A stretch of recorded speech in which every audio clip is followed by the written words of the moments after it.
So this week I dug deep into the files and I wanted to show everybody a particular style of fishing that happens in French Polynesia and the Cook Islands.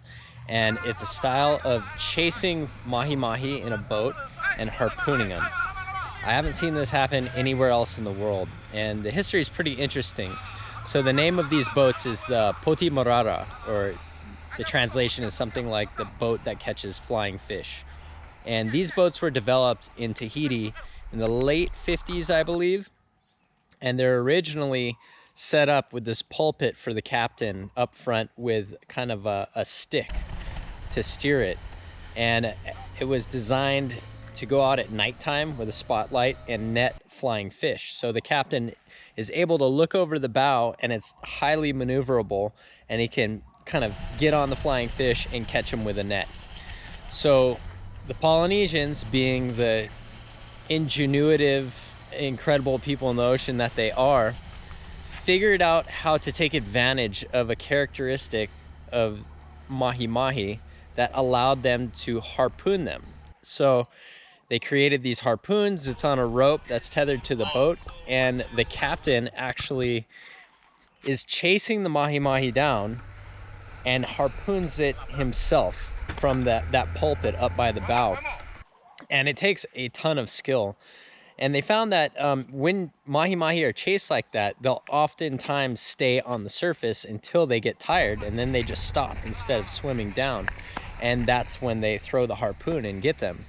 So I had been wanting to film this for a long time, and I got my buddy to do it. I hooked some GoPros up to the harpoon as well as GoProing from the boat. And he was a little irritated with the GoPros on the harpoon because he could feel the difference of when the surface area of the GoPro hit the water, it would slow the spear down. So he had some misses that he felt like the GoPro really messed him up. And when you look at the footage, you can tell what he's talking about.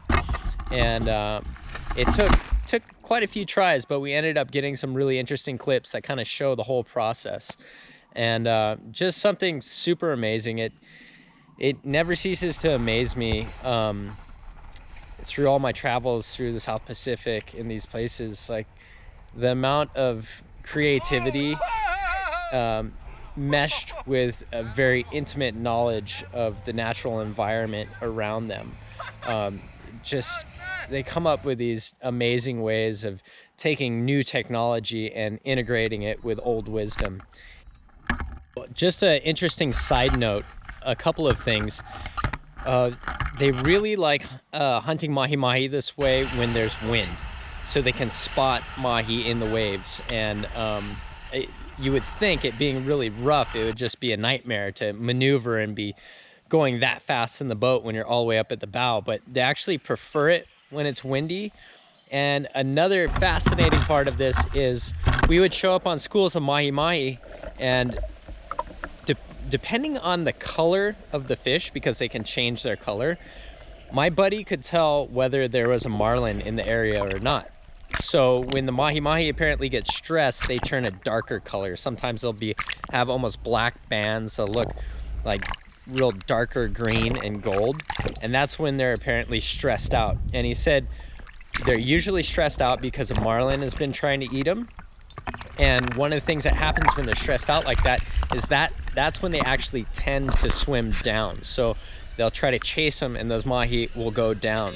So you have to actually find fresh, unstressed mahi mahi, and those are the ones that are going to stay on the surface and actually all the way until they get tired out, giving the captain a shot with the harpoon.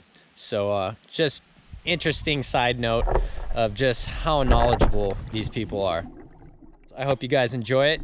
If you like what's going on here, show up every week and I'll have a new episode. All right, check you out next time.